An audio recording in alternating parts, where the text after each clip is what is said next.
Lynn is currently going into her second year at Anza Community College, and she's majoring psychology and plans on transferring to either UCLA, UCSB, or UCI in the fall of 2021. So now I will hand it over to you. I'll let you share your screen.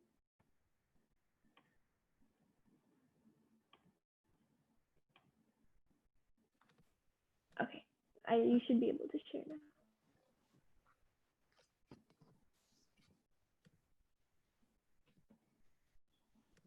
Okay, do you guys see it? And can you hear me clearly? Yes. Okay, cool. Okay, hi everyone. My name is Lynn, or Linny. Welcome to my presentation on my college and career journey. Thank you so much for attending this meeting, and thank you for SAMP for allowing me to share my story and my experience. So first off, I'm gonna talk about my journey through high school and part of college.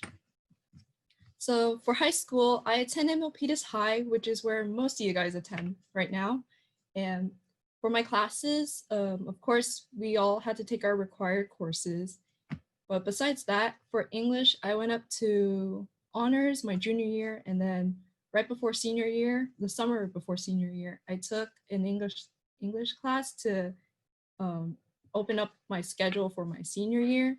And then for math, I went up to pre-cal up to junior year, and then I took AP stats my senior year. And overall, I took 5 AP classes, and they consist of course, AP Psych, AP Chem, Environmental Science, Stats, and Gov. And along with these classes, I took more college classes, which were mainly psych related.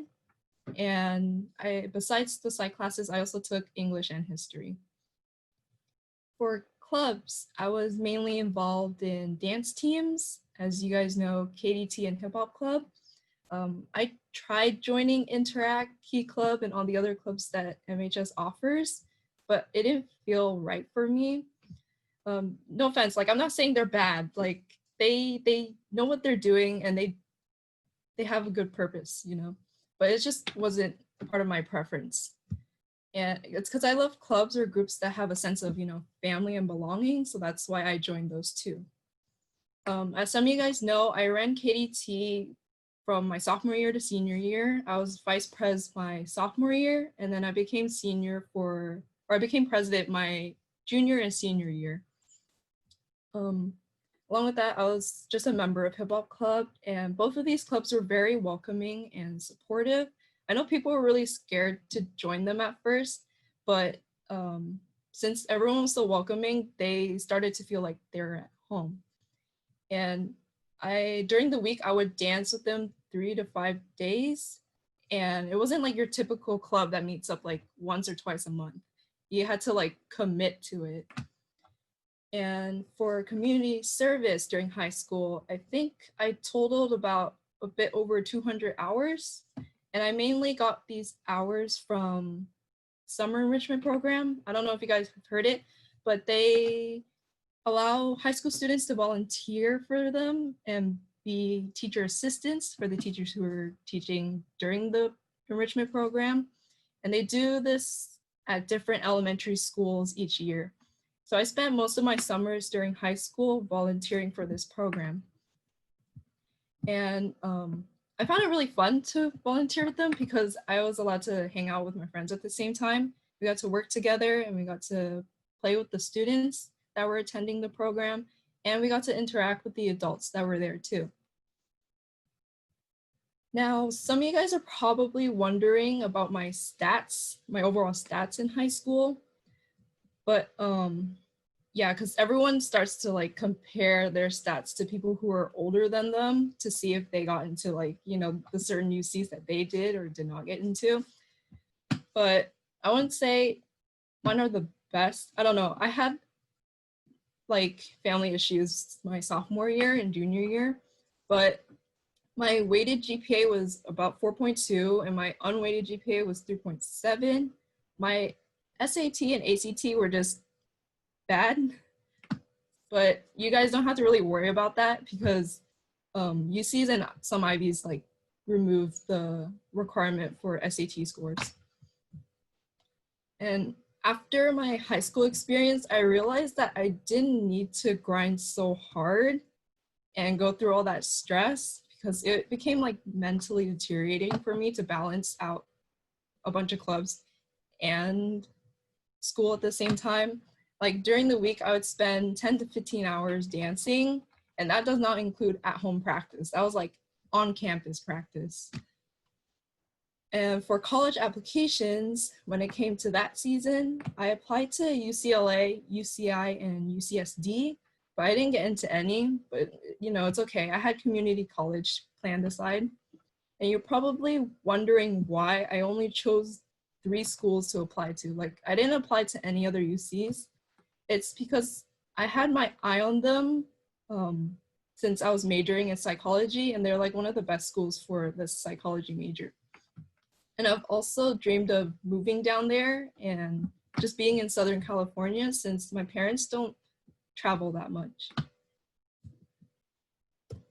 Okay, as for my college experience right now, it is fairly chill, or it's a lot more easier with Corona going on right now. I've actually surpassed the number of units required to transfer just last quarter, but I wanted to continue staying for like another year to take their psych courses because they have more than 12 psych courses, including psych internships, which is what I really want to take soon.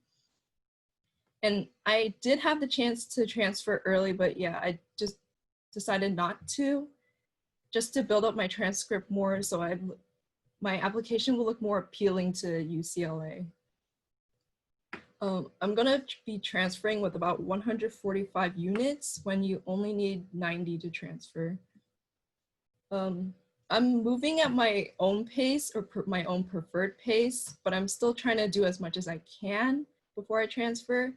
And at the same time, I'm also working part-time at Miniso at the Great Mall, since I'm using that money to save and invest for when I transfer to SoCal and for, you know, trips to other countries. So now I'm gonna talk about my major and career. To bring it to the light, I go by this quote a lot, or I think about it a lot because my parents sometimes bring it up. You should choose a job that you like so you'd never have to work a day in your life. So this is where it comes into play. When I was younger, I wanted to do graphic design. Like that was my original plan up until like sophomore year, because I was like good at art. Like I thought art was my thing. So I was like, okay, I'm gonna do graphic design. But no, with more experiences comes more interest, right?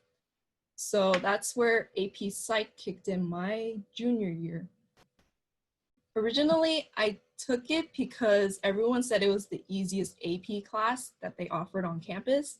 And not gonna lie, they're not wrong, but little did I know that it would become a subject that would stick with me for the rest of my life.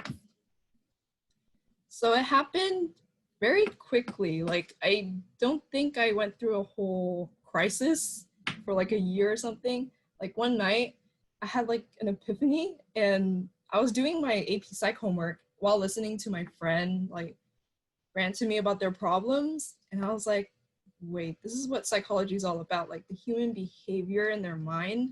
Like I'm known as someone who you can always open up and talk to because I'm always willing to lend an ear to someone, lend an ear.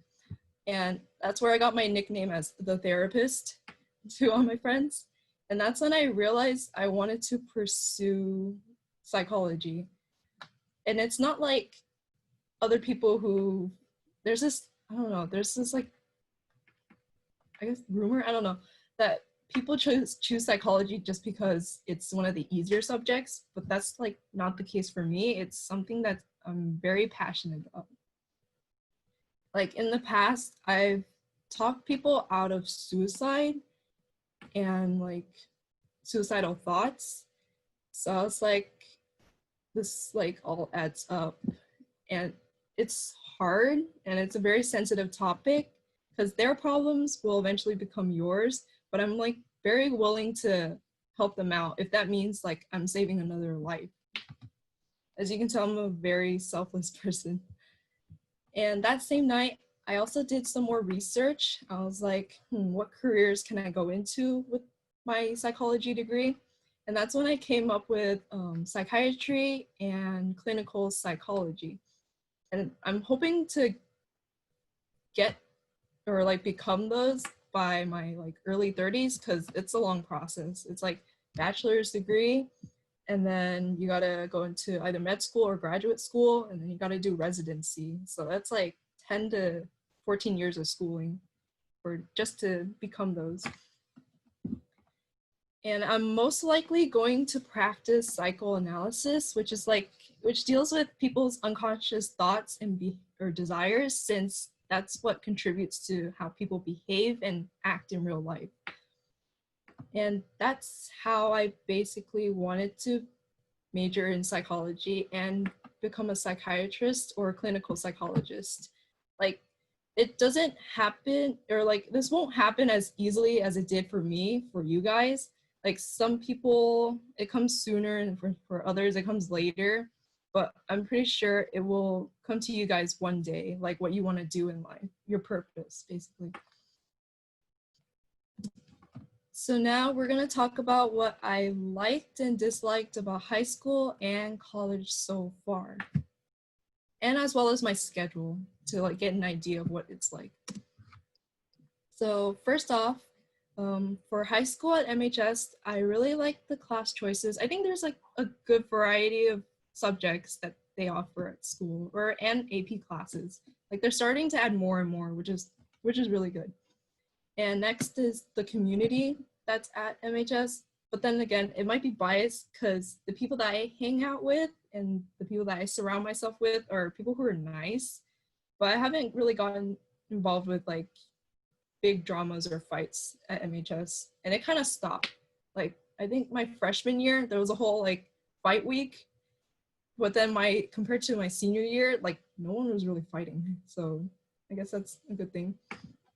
And then I liked some of the staff members and teachers, especially the ones who are very loving and caring, very understanding when it comes to like students' problems and stuff. And lastly, I liked the unique clubs that they had on campus, the ones who are always running around during Clog Rush. And as for my dislikes, I did not like the competition that came with my classmates. I don't know if it's the same for you guys, but my year, people were constantly comparing their rankings on Aries. Like, I don't even know. They would ask like, oh, where are you in the rank of class of 2019? Or if you're top 10 or not, or who's valedictorian. Like, this was always in the back of my head. I was like, dang, I gotta be better, you know? And with that came high expectations from other people. I remember telling my friends or just like people around me my SAT scores because they asked, right? And they thought I was lying because I did so well in my AP classes. They're like, that doesn't add up. Why is your AP score, or why is your SAT score so low compared to all your grades and stuff? And I was like, well, people have their reasons, you know. Like, it's hard for me to take time tests. So like when anxiety kicks in, it kicks in. So that's why I didn't score too well. And along with that came the load work with some of the classes on campus. Some of them had way too much unnecessary work and tedious work too for students that didn't help us in any way. Okay, oh, I forgot to mention, for my schedule in high school, basically went like this. So I just go to school, go to school, and then I'd have practice after school for 2 to 3 hours. And then when I get home from practice, the rest of the night, I'm just doing homework and studying. It was just a constant cycle. Okay, for college at Anza, okay, what I love most about community college is that it's very affordable. Like, the tuition is cheap, and it's $33 per unit, and each class is about like 4 to 6 units, right? But recently they passed this promise program where you can get all your classes for free your first 2 years. So all you have to pay for is your textbooks. And most of my teachers so far, or my professors, they have textbooks online for you. So you're just going to school for free compared to when you go down to like a UC or CSU where you're paying thousands for tuition. Yeah, I'd recommend community college. And again, it's an easy process to register for community college and for your classes. And you don't really need to meet with a counselor or anything unless there's like something that goes wrong. And when you're at community college, you can go at your own pace. Like I know people who've done it in 1 year, 2 years, or 3 years or more. But yeah, you can just go at your own pace and take classes whenever you want.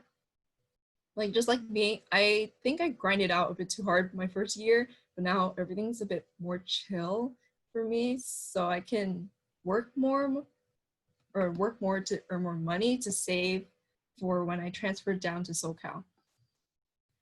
And you have the ability to also improve your transcript as you go. So for example, let's say you don't do so well in one of your classes, you can always take the time to add more classes to balance out your GPA and bring it back up.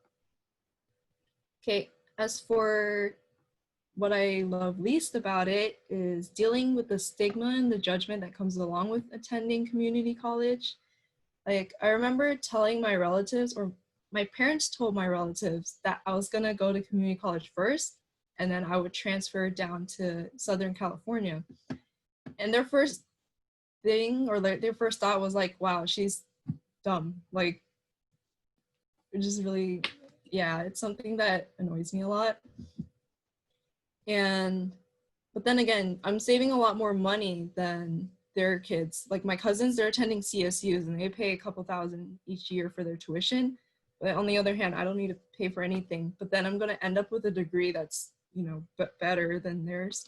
But then again, it all depends on your luck after college and work, because you don't know if you'll be able to get a job right away or not. And another thing is that community colleges don't have a campus life. Like there's no club. Okay, there is clubs. Anza has a lot compared to all the other community colleges in this area, but they're not very active on campus. And another thing is that if you walk through the campus before, no one's like interacting with each other at all. Like you'd only interact if you really need to, which is like in classroom settings. Okay, now I'm gonna give you guys some advice, and this advice goes to, goes to you guys for high school, college, and basically life in general. First of all, I'd say don't listen to what other people say or tell you to do, because the only person that you should be listening to is yourself, and you should do what you want in life, because if you listen to them and do what they say, you're not living your own life, you're living their life, right? And second, you should push past your limits, but only to a certain extent. Like you always want to do more. Like you want to exceed your limits, but you don't want to settle for the bare minimum, And at the same time, you should know where your limits are at, because I don't want you guys to like go through some mental health problems, be depressed or anything like that, because that's what I did to myself my sophomore year and my junior year without really realizing. Like I thought I was okay those 2 years, but now that I look back, it was like a nightmare compared to now. Like I'm a lot happier. And this is all coming from personal experiences. And lastly, I'd say enjoy life while you can, because you don't know when your time will come. Like I think in the past couple months, I know a couple people passed away. It's like very unexpected, And you should be fulfilling your brain with more of those happy memories rather than the negative ones, just because it's a lot better to live with happy thoughts, Okay, lastly, I'm gonna talk about college application tips. And of course, everyone tells you this and everyone tells each other this, but you should start early. Like I remember my senior year, everyone was like, all right, we're gonna start in August. We're gonna start applying in August and writing our essays in August. But I think almost everyone that I knew like started in November, like right before it was due. So just anything, just start your forms, application, or your personal insight questions. And also have other people proofread your essays, but make sure you keep your content original. I know people would make comments on your essays that like changes and rewires everything that you want to talk about in your essay. That makes you, you know? So make sure you keep an eye out for that when you're writing your essays, and keep it original to yourself. And that's about it. That sums up my high school experience and my college experience so far. And I wanted to say thank you again for listening, and we're gonna start the Q&A session very soon. Thank you so much for that presentation. That was amazing and very informative. Thank you. Yeah, no problem. So if you guys have questions and you want to unmute yourselves and ask, you guys can do that, or you can type them up in the chat box just to everyone so that Lynn can read them and answer them. And until people are typing, we had a couple questions on our Google form. So I can just read a couple of those. You already answered some. Oh, okay. Yeah. Oh, here one of the questions says, what's the most difficult part about being a psych major? And then says, why did you choose this, and what do you see for yourself in the future? So you kind of talked about part of that, but I think it's more the first part. What's the difficult? Okay, so aspect? the first question was like the most difficult part about the psychology major. Yeah. Okay, the information that you like learn about can be very, I guess, sensitive. Like, I remember learning about some case stories, and I got really sad because of them, because, you know, you feel sympathy for them. What were the other questions along with that? They were, why did you choose this major, and what do you see for yourself in the future? Okay, I chose this major. I explained it in my slides. I chose it because, I don't know, it's like my nature to help other people. Like, I feel, it's weird. I feel like I'm destined to help others. That's why I'm very selfless when it comes to anything.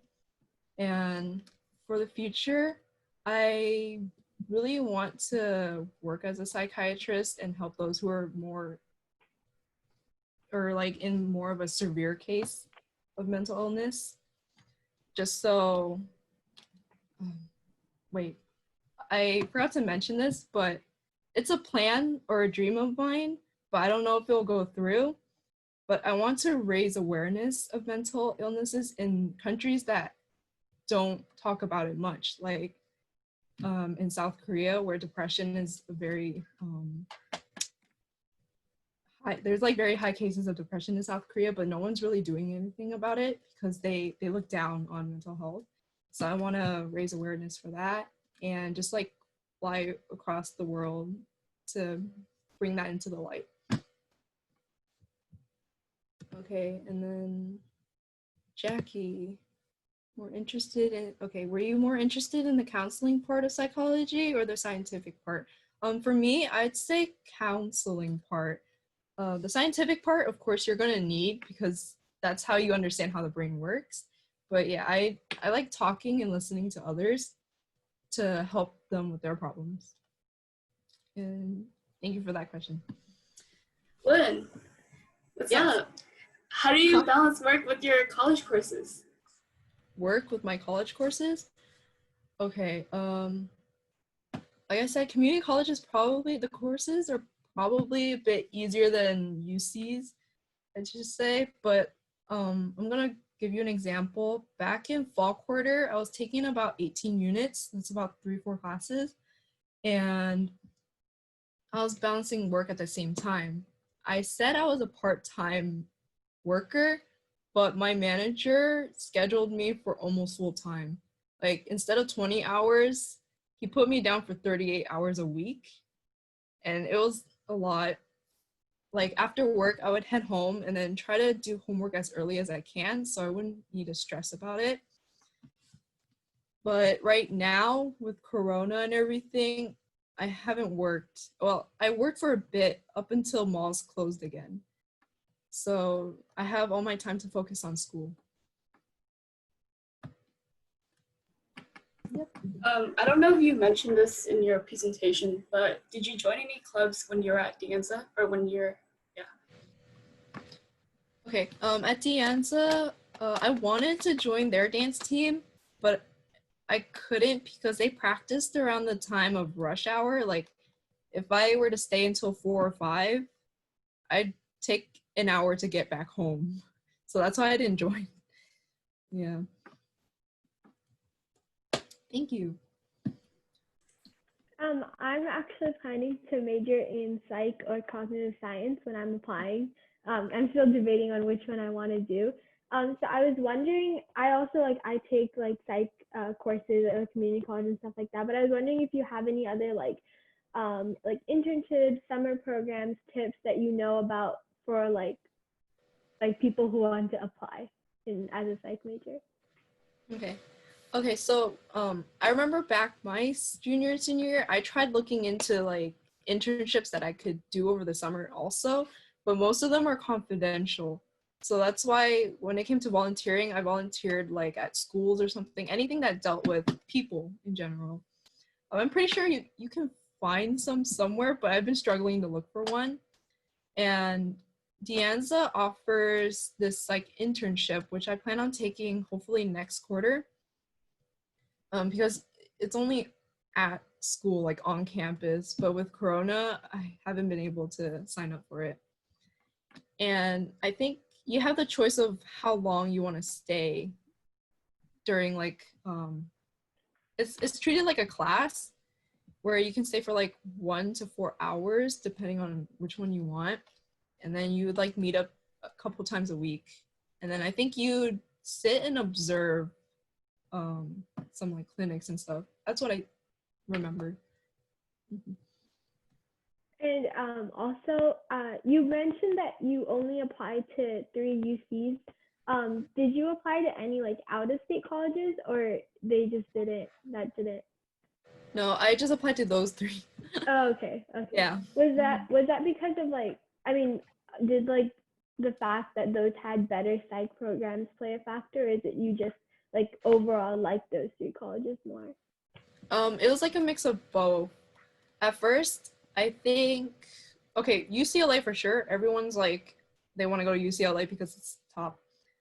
And then I looked into which schools or which UCs had the best programs, right, for psych, and that's what showed up, as well as UC Santa Barbara. So that's why I switched San Diego and UC Santa Barbara compared to my senior year and now.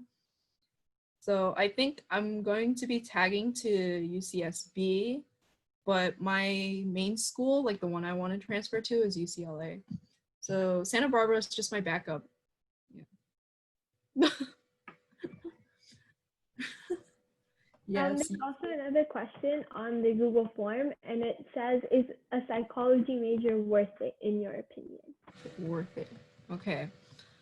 I guess it depends on the person. If you're genuinely interested and passionate about psychology and you have plans for what to do with your degree, then yes, it's worth it in the end, because you get to see improvement in people, and you get to see I guess I don't know how to explain it. It's for me, helping people brings me happiness. I don't know if it goes the same for you guys, but I'm more of a giver than a receiver. So for me, it's worth it. But then for whoever asked that question, if you're like that too, then yes, it's worth it. But if you don't see yourself, giving rather than receiving, then I think you should choose something else. Amazing, thank you. No problem. Does anybody have any more questions? If you do, you can type them in the chat. The Google Forms are all the same questions after that. It's asking why did you pursue it? So yeah. Okay.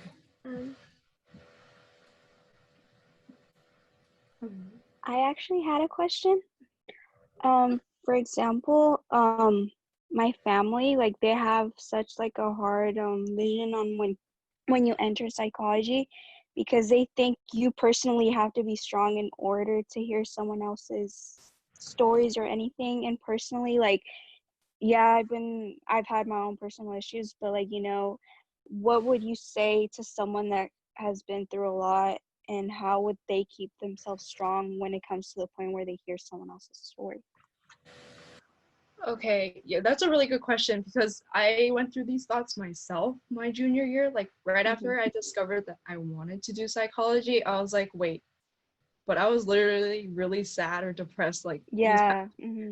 like why would yeah, I had those thoughts. I was like, why should I be the one to listen to others and help others when I can't even help myself, right? Yeah. So number one thing, fix yourself first. Like it's really hard to be, you know, strong, but it requires a lot of self-examination and self-love. So you need to reach to that point before you help any other people, right? Because I remember my sophomore year, I didn't necessarily like hated myself. I just disliked certain things. And with that type of attitude and mindset, while you're trying to help others, you're going to display that onto them when you're trying to help them, which is bad, right? So I'd say, yeah, just work on yourself first before you help others. And if people are telling you that you shouldn't hop into this field because you have your own issues, prove them wrong. Prove them that you can do it, okay? Thank you. No problem. That's really amazing advice. Thank you for that. Does anybody else have any more questions?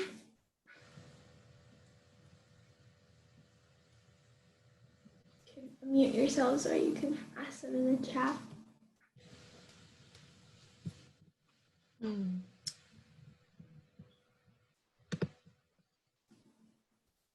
If no one does, then I guess we can wrap up the session. Yeah. I'm just waiting to see if anyone's typing in. Yeah, same. But it's okay. I have my, yeah, you tag me in the post, right? Yeah. Okay, so yeah, just message me through there if you have any more questions, or if you want to know more about me and my experience with psychology. Yeah, you can just message me on Instagram. And if you guys don't have Instagram or you're not able to contact Lynn, then you can always shoot us an email at #samp.official@gmail, and we can forward your question to her and then get back to you. Okay then. Thank you, Lynn, so much for being our guest speaker. We really appreciate you taking time out of your schedule to come talk to us. That was an amazing presentation and really great advice. And thank you everyone who joined the session and stayed. And with that, we'll end. Thank you. Thank Bye, you. everyone. Bye. Thanks, Lynn. I'm your biggest fan. No. All right. Goodbye, y'all. Bye, everyone. You did great, sweetie. Thank you. I'm your biggest fan, Lynn. What is going on? We're your biggest fans. We're your biggest fans. Are you gonna end the meeting, or is this just like you leave? Okay.